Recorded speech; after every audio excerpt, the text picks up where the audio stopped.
Olá, pessoal! Como eu pedi para vocês uns minutinhos, né? Ele mandou uma nova logística, obviamente. Então, vamos tentar novamente iniciar a nossa live agora através do tablet. Sejam todos muito bem-vindos. Hoje eu vou falar com o nosso autor, Daniel Márcio Pereira de Melo, a respeito do livro Clínica do Ato, onde ele fala a respeito da Gestalt terapia. E então, vamos ver. Entrou. Vamos ver se eu consigo te chamar, Daniel.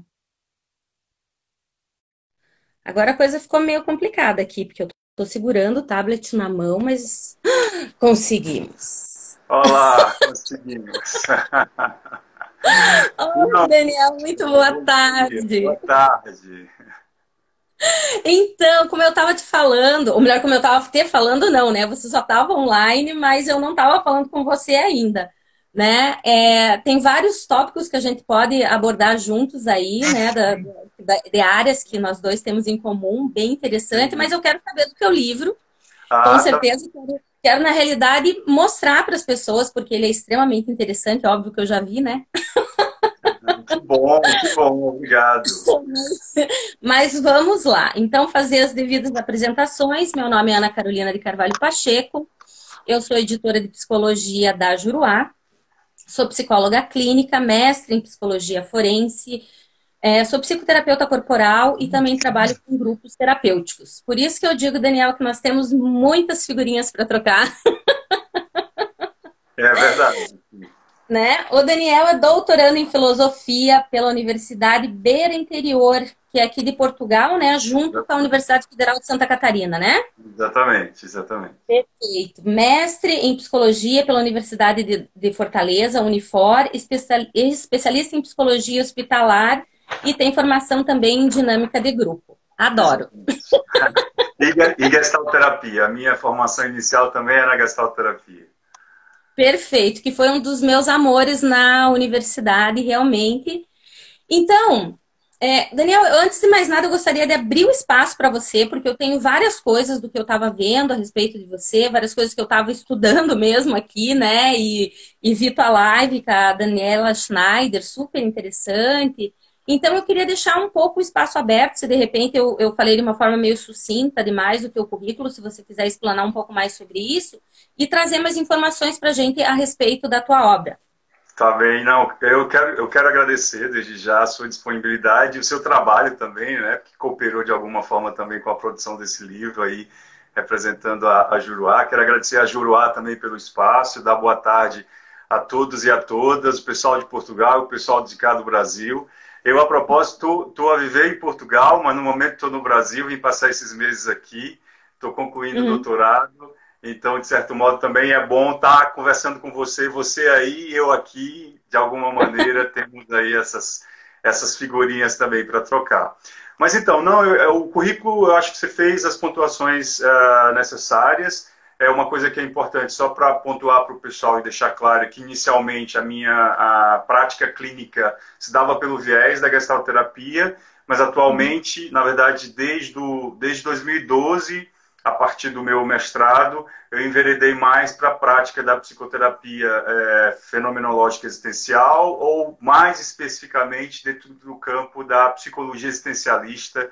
Eu tenho estudado Sartre já desde esse período, e é a partir daí Uhum. que surge o livro. O livro, na verdade, ele é resultado da pesquisa do meu mestrado, que eu comecei em 2012, concluí em 2014, e nesses últimos 3 anos eu revisitei o texto, preparando para lançar em forma de livro, e dei esse título desafiador. Na Uhum. nossa conversa com a Daniela Schneider, já foi interessante, porque ela pontuou algumas coisas muito, muito importantes, muito curiosas. E assim, Carol, posso te chamar de Carol? Por favor. Uhum. O livro, ele é um pouco, não pode deixar de ser, um pouco autobiográfico, porque fala também do meu percurso enquanto psicólogo clínico. E aí eu já deixo uma dica que eu acho que é muito relevante para todo mundo, não só para as pessoas que estão se aproximando da psicologia, mas para quem não é especialmente da psicologia, que o lugar do terapeuta tem muito a ver com a biografia do terapeuta, não é? Você que está dentro do campo da psicologia sabe muito bem disso. E aí a gente vai também na nossa experiência buscando essas inspirações. E o livro surge disso.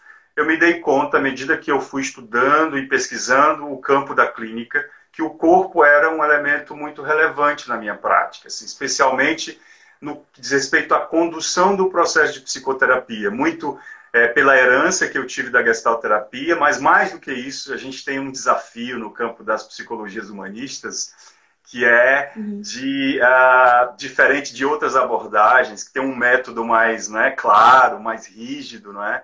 Dentro das psicologias tidas humanistas e fenomenológicas existenciais, a gente tem um desafio que é, principalmente quando a gente está no lugar de professor, que é dizer como é que a gente faz, não é? Assim, esclarecer como é que se dá a condução do processo de psicoterapia. Daí, eu me dei conta de que, na minha prática clínica, quase sempre o corpo era esse termômetro que me guiava no processo de condução da psicoterapia do paciente. Então, o livro surge a partir daí, eu contando um pouco dessa experiência e trazendo o Sartre para dialogar com a gestalterapia. Perfeito. Uma das coisas que me chamou bastante atenção da tua live que você fez, o pré-lançamento anterior com a professora Daniela Schneider, é o debate que vocês trazem a respeito do que a gente está trabalhando agora de forma online, né? Atendendo nossos pacientes à distância, a grande maioria deles, né? Eu, no meu caso, 100% agora nesse momento que tô para cá.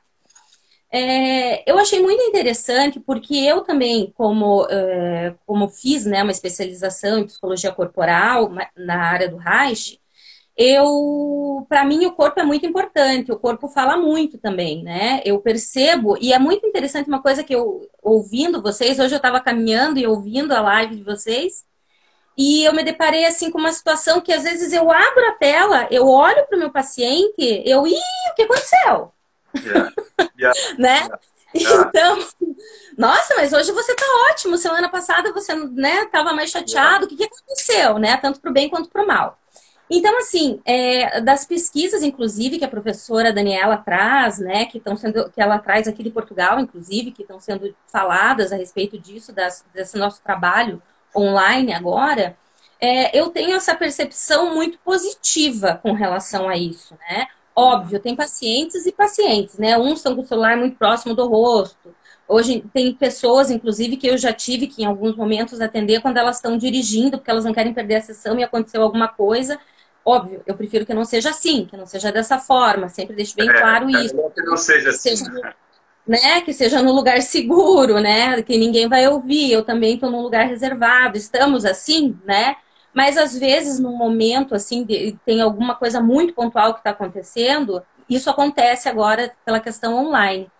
Então eu queria que você aprofundasse um pouquinho mais para a gente também essa tua experiência hoje, como que você está sentindo isso, né? Eu tenho, na minha visão, eu tenho uma perspectiva muito boa, né? Quando, assim, tem pacientes que colocam o celular um pouco mais longe, ou o computador mesmo, e você fica observando o corpo dele, observando o que ele está fazendo, o que ele não está fazendo, quando você faz alguma pontuação, como que ele se movimenta diante daquilo. Então, para mim, isso continua sendo um espaço não perfeito, mas ainda assim muito rico. Né? E eu queria saber como que isso está sendo para você. Ok. Legal, essa é uma questão muito, muito legal e eu me autorizo a falar sobre ela. Também é um pouco do que eu estou tratando na minha tese, na minha pesquisa de doutorado. A minha pesquisa de doutorado é sobre a ética do terapeuta, do analista existencialista e a prática de uma psicoterapia existencial ou existencialista. Eu estou propondo uma metodologia. E dentro desse campo eu tenho discutido esse encontro virtual, a psicoterapia online, que é muito também o que todos nós, né? Eu tenho praticado a psicoterapia online desde 2018, quando fui para Portugal, mas já agora nessa situação de pandemia, todos nós fomos convocados, né, para esse lugar. E eu percebo, Carol, dois grandes vieses nesse contexto da psicoterapia online. Um é um teórico, acho que a gente precisa compreender ainda como é esse espaço, que tipo de encontro é esse, o que está em causa, o que está em questão no encontro virtual, né? Quando a gente se coloca nesse lugar para uma escuta clínica que se dá mediada pela tecnologia. Então, eu acho que a gente tem ainda muita coisa para compreender e essas pesquisas que a Dani pontuou e outras. A propósito, queria até indicar, tem um texto meu que ainda não foi publicado, mas está no site de um colega, depois eu posso enviar o link, que fala sobre isso, um trabalho que eu e a doutora Marivânia Boca, que também é psicóloga clínica, apresentamos num colóquio na Universidade da Beira Interior, aí em Portugal, que fala sobre essa coisa da psicoterapia online. E, entre outras coisas, o que a gente coloca nesse trabalho é, primeiro a gente precisa compreender, e aí era isso que a gente estava conversando com a Dani, que encontro é esse encontro virtual, é um encontro diferente, né? Acho que isso precisa ficar claro para o terapeuta e para o paciente. E aí não se trata de dizer que é um encontro melhor ou pior, é diferente, não é? Assim como nós estamos agora nesse papo aqui, e os ouvintes e o pessoal que está participando também está participando dessa conferência, mas ela assume uma dinâmica diferente. Assim também a terapia, a sessão, assume uma dinâmica diferente, né? E eu acho que isso precisa estar posto para o paciente. Uma coisa que eu defendo é que, assim, é necessário, se você já está com um paciente num processo de psicoterapia presencial, que era o caso de todos nós, e aí migra para um processo de psicoterapia online, acho que é necessário um novo contrato terapêutico, sabe, Carol? Onde a gente discuta com o paciente questões como a corresponsabilidade que ele deve ter. Por exemplo, numa psicoterapia presencial, é o terapeuta que deve garantir o lugar apropriado, não é? Uma sala adequada, onde haja a garantia do sigilo, onde não haja o risco de ser interrompido. Numa psicoterapia online, o paciente acaba sendo corresponsável por isso, não é? É ele que vai ter que providenciar o lugar adequado e por aí vai. Então, essa é a primeira dimensão, a dimensão teórica. A gente precisa discutir e compreender melhor quais são os fenômenos que envolvem esse processo. A outra dimensão, que eu acho que é muito importante, é a dimensão metodológica, né? Isso que você estava falando, né? Na hora que o paciente acessa lá a sessão online, você vê o paciente, você também tem dimensões sobre o corpo, você também tem dimensões sobre como ele está se sentindo. Obviamente que de um outro lugar. O corpo está presente aqui, não é? Mas é de uma outra forma, não é? Nós não temos acesso à materialidade do corpo do outro, que era o que a Dani estava discutindo, que eu achei muito pertinente. Eu acho que uma das questões que são postas no que diz respeito à prática, à prática clínica, não é? E à psicoterapia online é exatamente a questão da materialidade. Como é que eu posso, que tipo de metodologia eu posso utilizar nesse encontro online que me dê, por exemplo, possibilidade de fazer manejos que dizem respeito à materialidade da vida do meu paciente ou do sofrimento dele, não é? Que é uma coisa que eu acho que o Sartre pode contribuir muito. Sem dúvida, sem dúvida. E eu queria perguntar um pouquinho para você dessa tua primeira parte, né, do livro, que é dialogando sobre o corpo, né? Eu queria que você trouxesse um pouquinho, porque eu achei super interessante essa parte e ao início da obra, né? Então eu gostaria que se contasse um pouquinho para as pessoas que estão assistindo a gente aqui sobre o que você está abordando, né? Qual que é essa tua área e também de uma forma geral, o que te levou a isso, né? Qual é essa tua vivência que te traz até aqui, que te traz a lançar essa obra? Mas eu acho que esse dialogando com o corpo é bem simbólico, assim, particularmente falando. Então, se você puder trazer um pouquinho para a gente, eu acho que é bem interessante. Claro, claro. Foi uma tentativa de demarcar, assim, um diálogo inicial, porque, na verdade, o título da minha pesquisa era O Corpo na Psicoterapia, diálogos entre o Jean-Paul Sartre e a gestalterapia. Então, eu precisava mergulhar um pouco, primeiro, numa revisão da literatura sobre o que estava posto sobre o corpo na prática clínica de um modo geral. Daí, eu fiz uma pesquisa, tentei empreender uma pesquisa de revisão sistemática de literatura, onde eu tentava visitar os autores no campo da clínica em especial, da clínica humanista e da clínica fenomenológica existencial, e também nas discussões de um modo geral, no campo da filosofia e da psicologia, o que estava sendo dito sobre o corpo, né?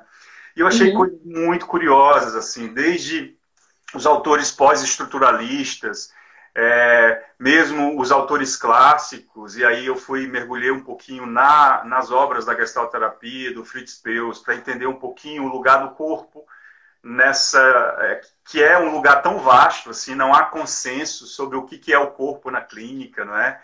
Mas eu achei coisas fantásticas, por exemplo, uns autores que discutem que o surgimento da psicologia se dá tal qual as questões de discussões teóricas a respeito do corpo. A psicologia surge enquanto ciência à medida que o corpo também surge como uma questão relevante, né? Enquanto se discutia que a psicologia, por ser uma ciência da subjetividade, tinha que lidar com o psíquico, tinha que lidar com a interioridade, outras questões polêmicas surgem sobre o que é o psíquico, o que é a subjetividade, não é? E aí a gestalterapia contribui muito com isso, quando o Peirce vai dizer que, na verdade, o ego é o corpo, o psíquico é o corpo. E o Sartre também coloca mais lenha nessa fogueira de discussão e vai dizer que não há nada detrás do psíquico. O corpo é inteiro psíquico, não é? Tem uma autora que é pós-estruturalista, que eu acho que é muito bacana, que ela vai dizer que no século XX, nós somos ciborgues. Então, o nosso corpo de algum modo, marcado por discursos científicos, marcado por o que é e como é o nosso corpo, não é? E nesse sentido, eu acho que vale muito a pena a gente pensar o que a psicologia contribuiu com essa discussão. Quando a psicologia, por exemplo, postula os seus pressupostos teóricos ou define o que é normalidade, o que é adoecimento, não é? De algum modo, ela também localiza, e aí essa localização é quase sempre a partir do que o corpo registra, né, como dado objetivo, a famosa psicossomática, né, que tenta aí unir aquilo que ao longo da história da ciência foi dividido, a mente e o corpo, mas que não deixa de ser um discurso também ainda pautado nessas dualidades, não é? Minha filha aqui entrando aqui. Pautado nessa discussão de o que é subjetivo, o que é objetivo. Bom, enfim, então essa primeira parte do livro é resultado da revisão sistemática de literatura, onde eu tento localizar quais são os autores que podem dialogar comigo sobre o lugar do corpo. Mas, em resumo, não há consenso. Obviamente, o corpo ele é uma questão muito, muito relevante para a ciência, e aí para a ciência psicológica mais ainda. Perfeito. Algo que eu particularmente gosto muito e eu acho que é super ilustrativo e exatamente uma das características da tua obra é que ela não é necessariamente, única e exclusivamente para psicólogos, né? Pessoas leigas também têm possibilidade de ler e compreender, porque o discurso ele é muito claro. E você traz casos concretos, que eu acho que isso é super ilustrativo. Né? Acho que é muito bacana para a gente ler, para a gente entender, para a gente compreender o que esse suporte teórico todo está querendo dizer e está trazendo para a gente. Então, eu queria que você falasse um pouquinho sobre isso, sobre esses 3 pacientes, né? Esses 3 clientes que você traz aí no livro e que, enfim, né? Sempre com nomes fictícios e tudo mais, como nós sabemos, mas que você trouxesse essa tua jornada com eles que se tornou a obra. Legal, legal. É muito importante isso antes dizer que eu tentei escrever, é claro que o livro é um livro técnico, é um livro que apresenta um discurso, uma linguagem, não é, que para quem não é da psicologia exige um pouco mais de esforço, mas mesmo quem não é da psicologia e quem não é da psicologia clínica, sem dúvida nenhuma vai gostar de ler o livro, porque como você disse, o livro conta histórias, né? Quem não gosta de histórias, né? Eu tentei trazer os pacientes, e os pacientes eles já surgem logo no início. Você leu e você viu isso. Logo na introdução, logo no início, eu já refiro um deles, que é o João, que é o nome fictício, mas que é uma pessoa com deficiência física, que chega no processo de psicoterapia, quando ele liga para marcar a sessão, ele não diz para mim que é deficiente físico, não é? E aí, quando ele chega a primeira vez no consultório, que eu abro a porta e vejo, ele usava muletas, eu já me deparo com aquela existência que também passa pela dimensão da deficiência física. E aí eu já começo a lidar com questões que são parecem muito óbvias, mas que são muito relevantes para o processo, e que eu tento, no processo de psicoterapia, e que eu tento discutir no livro. É que, por exemplo, toda vez que eu tinha uma sessão agendada com o João, eu já dedicava um tempo antes da sessão para preparar a geografia da sala, afastar o tapete, preparar a poltrona para que ele se sentasse de maneira mais confortável.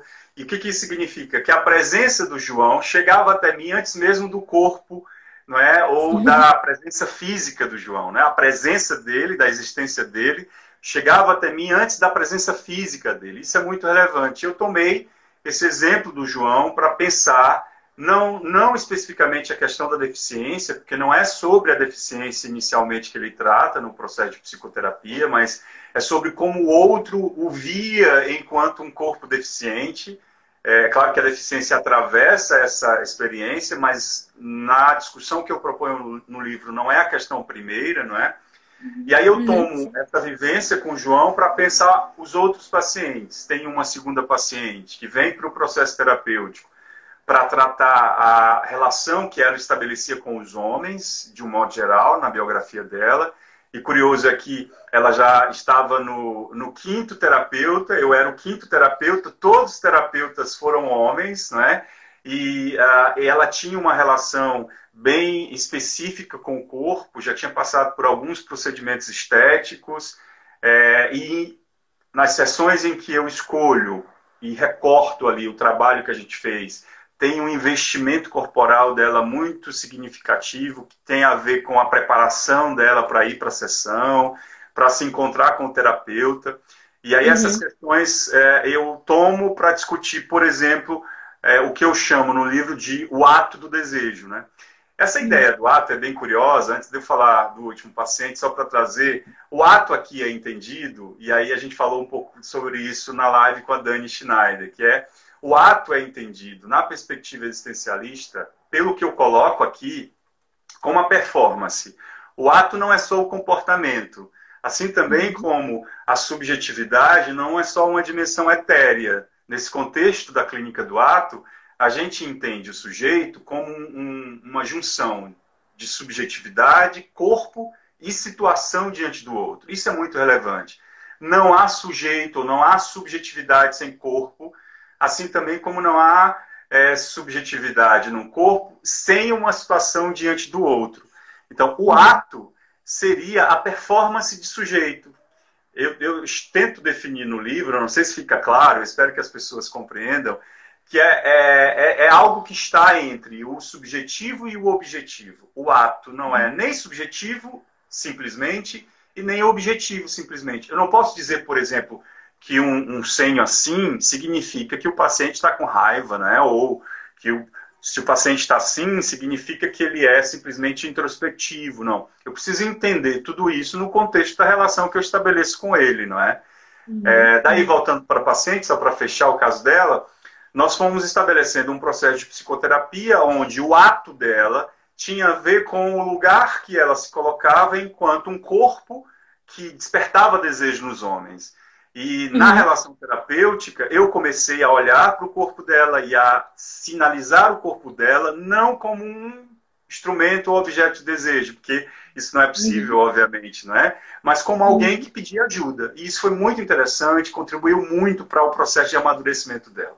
E por último, só para fechar a história dos pacientes, e para dizer para o pessoal que está participando da live que por isso que o livro também se torna interessante, porque ele conta histórias, né? Tem um último paciente que vem para o processo terapêutico para tratar um conflito conjugal, onde havia um atravessamento de uma vivência religiosa muito forte. Nas palavras dele, ele diz que ele tem que permanecer casado porque o casamento é uma cruz que ele tem que carregar. E toda vez que ele falava sobre isso, ou falava sobre a esposa, ele usava um crucifixo, toda vez, ou pelo menos nas vezes em que eu recortei, as situações que eu recortei para discutir no livro, não é?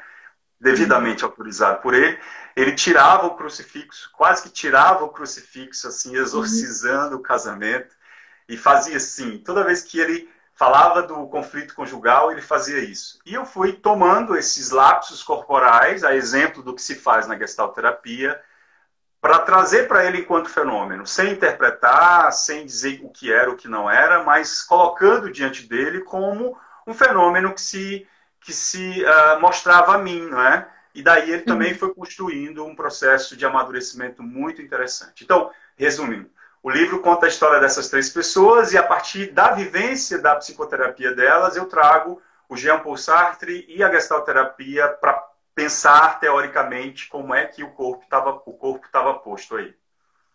Perfeito. Daniel, como eu estou vendo que tem muitas pessoas entrando e que não são necessariamente da nossa área, eu queria que você explanasse rapidamente sobre a Gestalt terapia e esse vínculo, né? E essa questão, esse link que você faz com o Jean-Paul Sartre, que também é realmente algo que qualquer um deveria ler, poderia ler, porque é riquíssimo, né? Yeah. Entender, ou tentar entender pelo menos, né, o que ele traz para a gente e toda a questão da forma como ele traz essa liberdade para a gente, que muitas pessoas veem isso, né, como um fatalismo ou uma coisa negativa, e eu vejo de uma forma totalmente libertadora, né? Então, eu acho assim que fica a Yeah. dica para quem quiser, Jean-Paul Sartre, vale sempre a pena ir atrás, procurar e ler. Mas Yeah. eu queria que você fizesse esse recorte, né, do que efetivamente é a Gestalt terapia e esse link que você fez com o existencialismo do Jean Paul Sartre.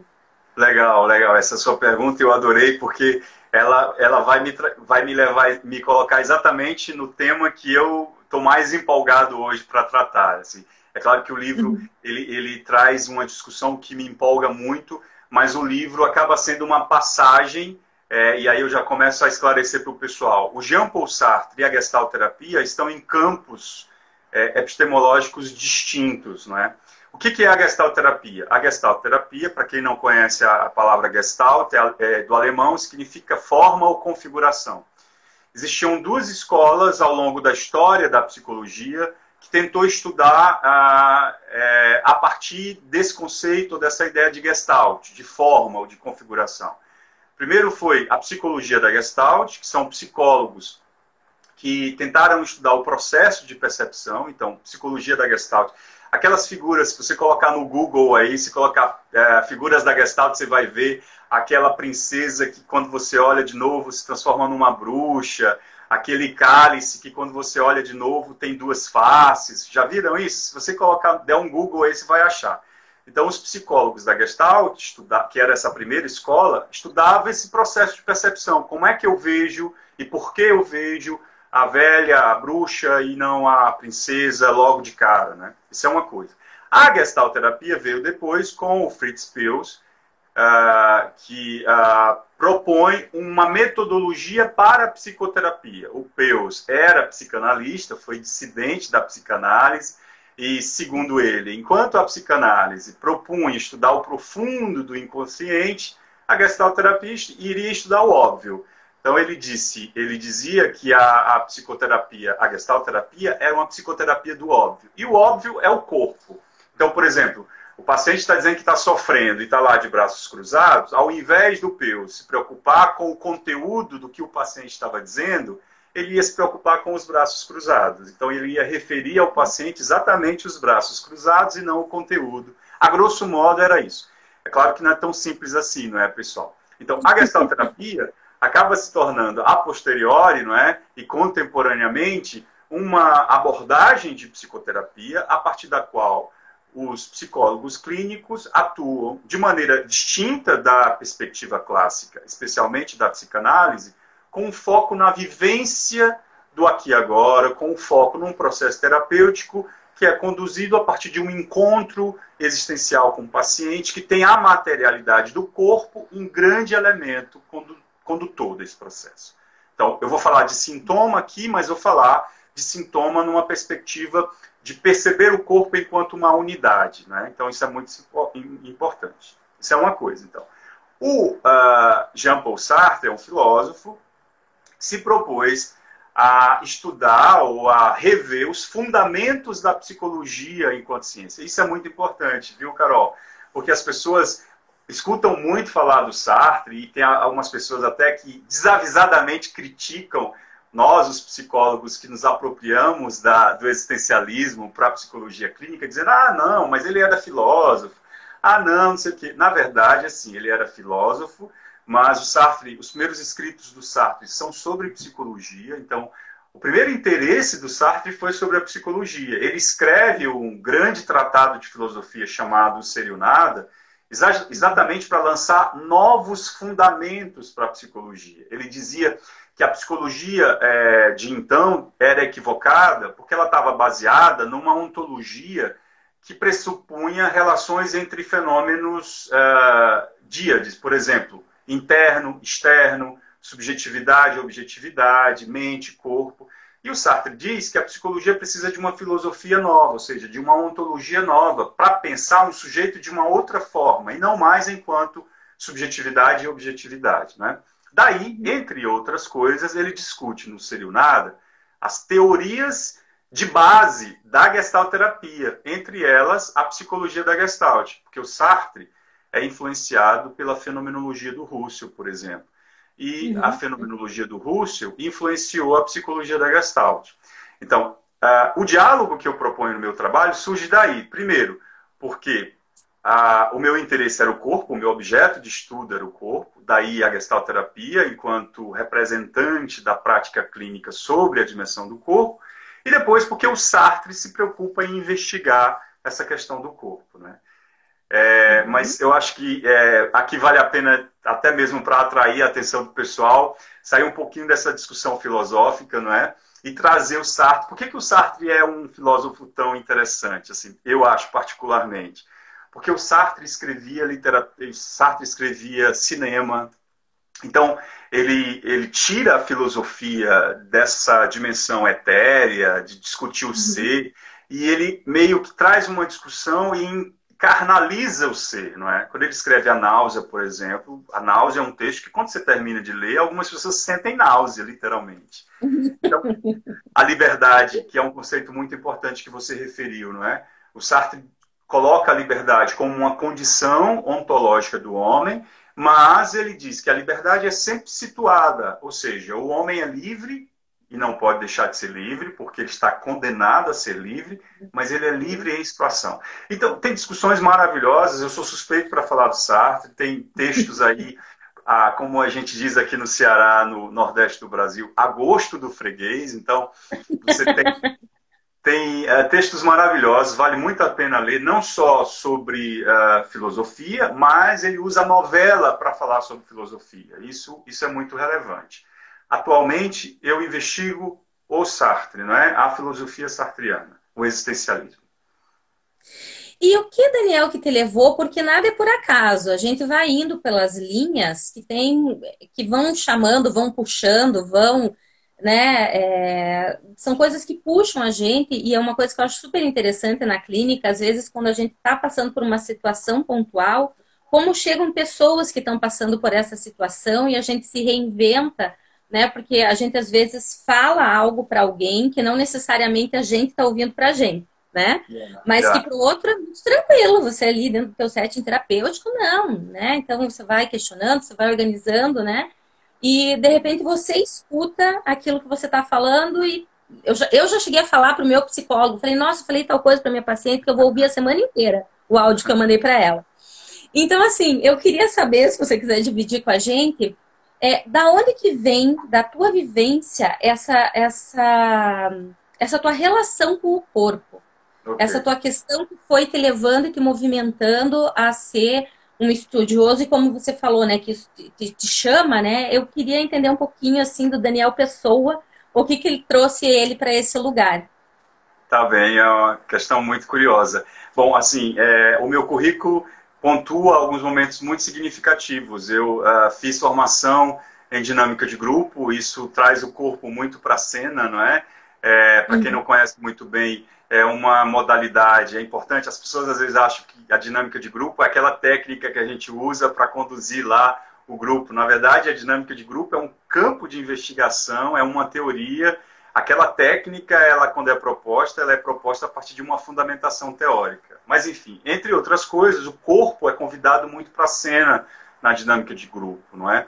O sujeito é visto ali, ou pelo menos se tenta ver o sujeito numa dimensão de integralidade. Então, desde a graduação, bom, primeiro foi o encontro com a psicanálise, assim, não é que foi maravilhoso. Eu tive professoras psicanalistas e professores psicanalistas maravilhosos que me despertaram muito interesse, não é? E à medida que eu ia, eu era um leitor muito faminto dos textos da psicanálise. E à medida que eu ia lendo, eu achava aquilo maravilhoso. Eu acho que todo aluno de licenciatura, todo aluno do curso de psicologia passa um pouco por isso. E depois eu fui descobrindo outras teorias, outras abordagens, não é? e me pensando muito nesse lugar de psicólogo, como é ou o que era que eu poderia me autorizar para usar enquanto uma metodologia que eu conseguisse dar conta, né? Daí, Uhum. a primeira questão que me surgia era a questão da minha vivência corporal, porque uma coisa, desde cedo eu fiz terapia e me encantava muito a postura das minhas terapeutas, né? Todo mundo passa por isso, uma espécie de encantamento, não é? Por quem é essa pessoa, o que que ela faz e por aí vai. Tem uma história muito curiosa da minha primeira terapeuta, eu vou contar rapidamente, né? Eu era Uhum. adolescente ainda, ela era uma jovem, loira, assim como você, eu era um adolescente, ia para a terapia e ficava encantado com as coisas que ela dizia e como que ela me escutava. E, obviamente, que como um paciente, você cria uma fantasia sobre quem é essa pessoa. Será que ela é casada? Será que ela não é casada? O que que ela faz? Será que ela tem filho e tal? E um dia, quando eu conto isso em sala de aula, os alunos bolam de rir, porque parece uma coisa tão boba, mas que diz muito da minha experiência enquanto paciente adolescente. Um dia eu cheguei mais cedo na sessão, no consultório, e fiquei na janela a olhar, era um prédio alto, daqui a pouco estaciona um Fusca. Eu estava olhando lá para o estacionamento, estaciona um Fusca. Aí eu fiquei olhando o Fusca, sai do Fusca a minha terapeuta.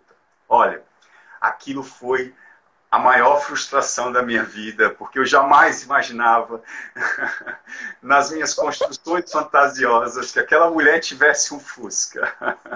Mas eu estou dizendo isso de maneira de brincadeira, para dizer o seguinte, o que está em jogo aí, não é? Está em jogo aí a condição da materialidade dos sujeitos, ou seja, a minha terapeuta tinha um Fusca. O que, que isso significava à época? Eu fui tratando na minha terapia, não é? Mas Uhum. o que eu quero dizer com isso? Onde é que eu quero chegar? Existe uma dimensão que fala eloquentemente da nossa vivência, que é a dimensão da materialidade, e que o paciente também vai lidando com ela. E, às vezes, e aí eu acho que é esse o pulo do gato da gestalterapia, né? Para ajudar o paciente a entrar num processo de psicoterapia e fazer descobertas que são para ele profundas, a gente precisa partir dessa coisa tão óbvia que é, por exemplo, mas por que você ficou tão decepcionado assim por sua terapeuta ter um Fusca? O que é o Fusca? Como é que você sente o Fusca, né? Assim como, o que é esse crucifixo, no caso do paciente que eu discuto no meu processo de psicoterapia? Por que quando você vai falar da sua esposa, você tira o crucifixo? E quando você vai falar do casamento, como é que é isso? Você tirou o crucifixo. Então, parece uma coisa elementar, uma coisa de só menos importância, que no caso da gestalterapia, ela traz de volta. Enfim, mas respondendo a sua pergunta, o corpo surge para mim, ou no meu percurso, enquanto alguém que queria aprender a ajudar o outro de maneira ética, a ouvir o outro de maneira ética, como uma metodologia que me dava, de certo modo, um amparo para esse encontro que às vezes é tão desafiador, que é um encontro onde você oferta escuta, não é? Para tentar ajudar o outro. Então, eu acho que o corpo é um elemento, no caso do processo psicoterapêutico, é um elemento que pode ser usado, manejado metodologicamente, para nos dar uma intervenção que possa provocar no paciente uma facilitação, digamos assim, da compreensão que ele pode ou que ele possa ter sobre ele mesmo. Né? Eu tive que lidar com questões muito óbvias logo de início na minha Uhum. vida, na minha materialidade, né? Por exemplo, aos 18 anos eu descobri que eu era careca, que eu ia ficar careca. Como dar conta disso, né? Então, desde essa dimensão que diz respeito a um Daniel mais, digamos, uma vida privada do Daniel, né? Esse Uhum. corpo que é visto enquanto um corpo. O Daniel o professor Daniel, aquele carequinha, não é?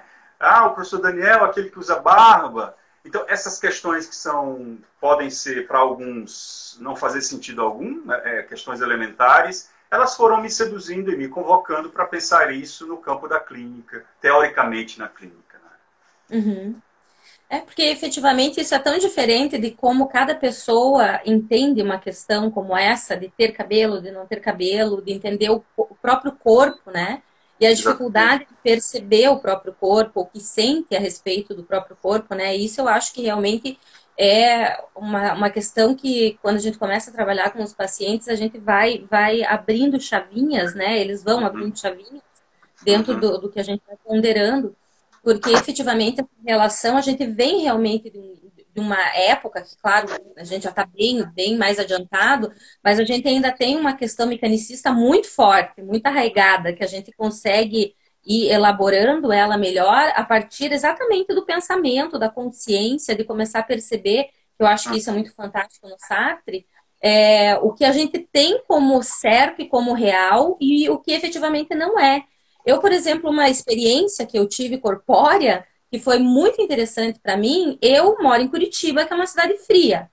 Quando eu tô com muito frio no outono e tem sol, todo mundo vai pro sol em Curitiba, né? Horário de almoço, a gente sai do escritório, fica sentado no sol e aquilo aquece. Então, tal dia eu estava na Noruega, fria, como sempre, e saí do motorhome que eu estava e sentei no sol para me aquecer. A refração do sol é diferente de Curitiba. Simplesmente o sol bate em você e não te esquenta. Aquilo foi uma sensação tão indescritível que para mim eu tinha uma realidade tão exata que o sol ia bater em mim e ia me aquecer, que eu nunca imaginei que eu pudesse estar em algum lugar que o sol ia bater em mim e eu ia continuar sentindo frio. E isso, Yeah. assim, são essas questõezinhas, assim, que parecem pequenas, mas que para mim, assim, foi um choque naquele momento. Como que eu tô aqui sentada no sol e eu não tô me aquecendo?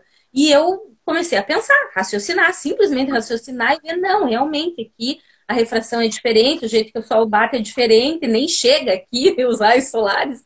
Mas Sim. naquele momento eu lembro o choque que eu senti no meu corpo de estar ali no sol, bater, né, a sensação de que estava batendo no meu rosto, no meu corpo, e aquilo não me aquecia, porque a Yeah. gente traz realidades extremamente intrínsecas, né, de que Aham. aquilo é, porque a gente foi criado assim, porque disseram que era, porque a gente vem vindo numa constância de que aquilo é como é, e na hora que a gente para pensar ou que a gente acaba, como aconteceu comigo, eu não estava parando para pensar, aconteceu, de meu Deus, que é isso, né? Sim. A gente, Sim. a E, gente, a e, gente rever todo esse lugar, yeah. toda essa certeza que a gente tem, né? Que eu acho que isso na terapia clínica é um movimento constante, constante. Eu Yeah. vejo eu como psicóloga clínica quanto paciente, né? Do meu Uhum. terapeuta. Como de repente, você falar uma coisa e é uma pergunta, uma pergunta que ele faz muito para mim, que eu acho fantástica. Ele fala assim, tá, mas o que é o pior que pode acontecer se isso que você está com medo ocorrer? E você para e pensa nada. Não pode acontecer nada, não tem Sim. nada de mal que vai Yeah. acontecer. Yeah. Né? Eu acho fantástico isso, né, Yeah. Daniel? Fantástico. Então, assim, essa foi uma experiência que aconteceu comigo que me leva exatamente para esse lugar, assim, né, da gente estar sempre reavaliando e cuidando Aham. muito com a quantidade de crenças limitantes e certezas que a gente tem, Aham. né, até Aham. elas deixarem de ser certeza, né? E Exatamente. dentro É. disso que Isso eu que tô você está. falando, diga, exatamente, queria te ouvir. Não, desculpa, é que minha filha está aqui. Só dá um oi pro pessoal, vai, rapidinho. Oi, pronto. Beijo. Oi, ai, tá. Daí, cuidado, filha. Isso que você está falando é muito relevante. Eu acho que o Sartre tem muito a contribuir sobre isso, que é essa presença do sujeito, a própria presença, não é? A consciência para o Sartre é uma presença a, não é? E isso é uma ideia, uma compreensão que pode ser muito valiosa no processo de psicoterapia, que é uma compreensão de que o sujeito precisa ser convidado, de certo modo, a se fazer presente para ele mesmo. E nessa presença que tem a ver com isso que você falou, não é? Sentir como que o sol chega até mim, sentir porque nesse ambiente determinado a minha sensação é uma e naquele outro ambiente é outra, e por aí vai. Um processo de psicoterapia que saia um pouco dessa dimensão, um tanto quanto. E aí, obviamente, que cada método e de cada abordagem cumpre aquilo que o método propõe, não é? No que diz respeito a uma abordagem de psicoterapia fenomenológica existencial, o que é importante é exatamente não acharmos que o subjetivo é uma dimensão etérea e por isso mais profunda e por isso mais, mas que o subjetivo está numa dimensão de materialidade, inclusive, não é? Uhum. Durante o texto, o pessoal vai achar vários trechos que são muito curiosos. E tem uma discussão, Carol, se você me permite, que eu acho que é muito relevante, que tem a ver com a Uhum. arte que o Sartre faz, e que eu tento trazer no livro também. Eu dou o título de A Estética do Movimento, que é a ideia. O Sartre discute a obra do Albert Giacometti, que foi um grande artista francês, que construía esculturas do corpo humano que trazem a impressão de um certo movimento. É uma escultura, mas trazem a impressão de um certo movimento, né?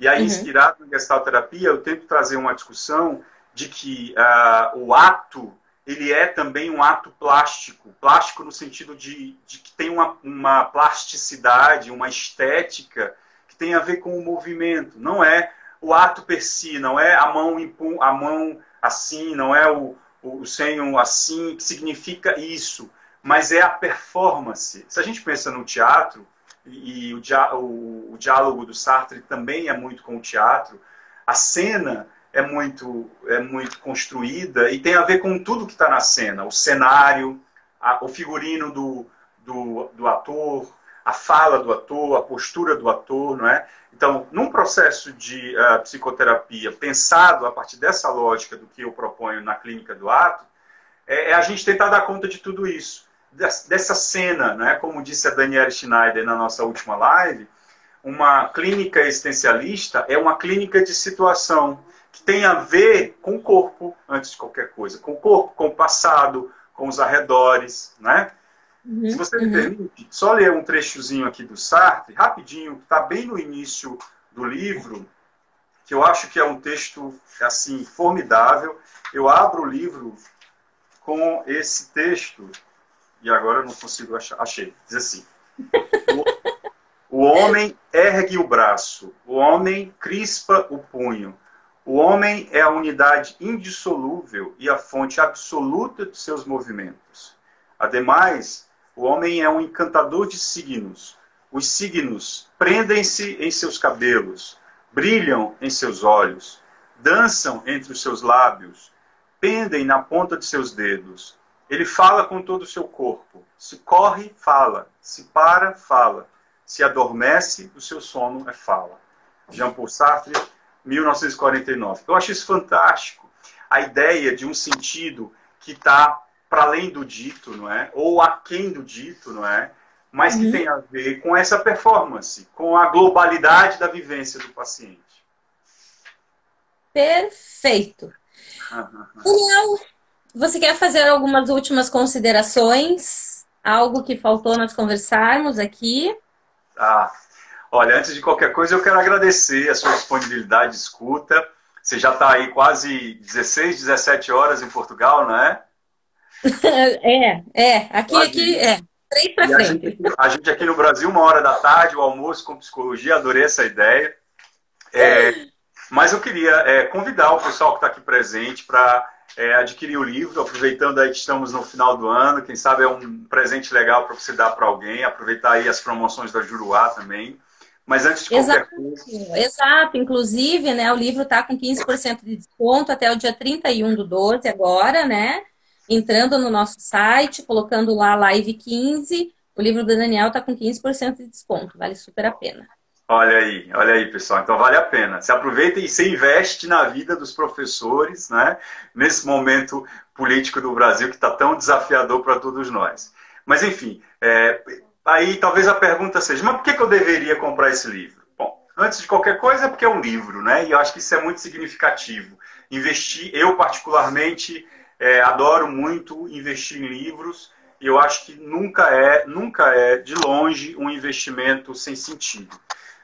Do outro lado, é um livro que tenta apresentar uma discussão sobre a psicologia clínica de uma maneira acessível. Obviamente, como eu disse, é um livro técnico, mas eu tento apresentar essa densidade técnica ou teórica com uma linguagem, pelo menos eu acho que eu consegui, não sei, você que vai me dar a impressão, você que depois lê o livro vai me dar a impressão, o que você achou. E traz para a discussão um elemento que é de todos nós, que é exatamente o corpo enquanto a expressão da nossa condição de subjetividade. Tem uma frase que eu gosto muito, que eu uso no livro, é que o corpo é a escultura da existência. Então, é uma oportunidade, quem sabe, para você olhar para você, não é? Entrar em contato consigo mesmo, pensar aí, enfim, na sua vida a partir de dimensões tão óbvias. E depois, porque é um livro que conta histórias de um processo de psicoterapia, de 3 pessoas distintas, toca em temas que são muito relevantes. Por exemplo, toca no tema do desejo e do amor, que eu acho que é muito relevante. Toca no tema da linguagem, que é uma dimensão muito relevante, não é? Da comunicação, da expressão. E toca no tema da religiosidade. Então, eu acho que são 3 histórias de 3 pessoas. É um recorte, não é a história completa, não é a biografia, mas que traz aí, sem dúvida nenhuma, alguma reflexão que eu acho que é relevante para vocês. Então, acho que vocês vão adorar. Não perdem nada em adquirir o livro. Viu, Carol? Obrigado. Eu concordo muito. Somos suspeitos, mas eu realmente concordo. Gostei muito, realmente, da obra. Enfim, Daniel, quero também agradecer muito aí a tua disponibilidade também, né, de estar aí, né, com a sua filha por aí, né, que vira e mexe eu vejo o movimentinho dela, querida, né, e realmente gostei muito da gente ter feito essa live hoje, gostei muito da possibilidade que eu tive, né, que nós tivemos, né, de publicar sua obra, né, realmente gratidão a todos que estão aqui. Muito obrigado, tem vários elogios aqui surgindo, né, que gostaram muito da live. Então, legal. Assim, eu gostaria, acho que, né, nos colocamos à disposição de vocês, se tiver alguma outra coisa, alguma pergunta, qualquer questão, né, exatamente. O nosso Instagram está aí para vocês. O meu, eu tô na Juruá agora, mas o meu Instagram é @carolpsi, né, simples assim, carolpsi tudo junto. Também me coloco à disposição se alguém quiser, né, enfim, me perguntar alguma coisa.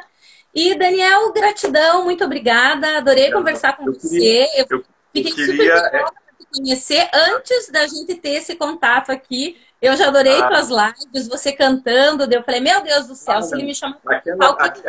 Eu cantei horrível naquele dia, eu estava muito cansado. Mas prometo que na próxima eu canto melhor. Eu adoro cantar, mas tem que ser uma música que eu saiba. Eu vou fazer um karaokê e te convidar para você cantar comigo, logo, logo. Mas eu queria convidar o pessoal a me seguir nas redes sociais também. Tem o @Intentio Oficial, Intentio, que é de intencionalidade, que é o instituto que eu coordeno. Você pode seguir. Lá tem sempre dicas sobre leitura, cursos que estão acontecendo, cursos de formação clínica também, que eu acho que isso é muito relevante. E o meu perfil pessoal também, @DanielMPMelo. Eu tenho um canal no YouTube que é Cultura e Psicologia, tem alguns vídeos, algumas aulas que eu compartilho com vocês. Então, agradeço muito caso vocês deem um sinalzinho, um alôzinho por lá. Carol, adorei te conhecer, viu? Adorei mesmo. Quando voltar para Portugal, você está no Porto ou em Lisboa? Eu estou no Porto, Bom, eu estava vivendo no Porto e agora recentemente estava em Lisboa. Mas quando voltar a Portugal, vou ao Porto para lhe conhecer, tá bem? Para a gente vai ser uma honra. Um abraço e levar um abraço brasileiro, que sei que você deve estar com muita saudade do Brasil. Tô sim. Muito obrigada, então, Daniel, todos que nos viram, todos que ainda vão nos assistir, né? Estamos aqui à disposição de vocês. Um abraço grande a todos e até mais. Um beijo grande para você, Daniel, para tua família. Tchau, tchau. Obrigado.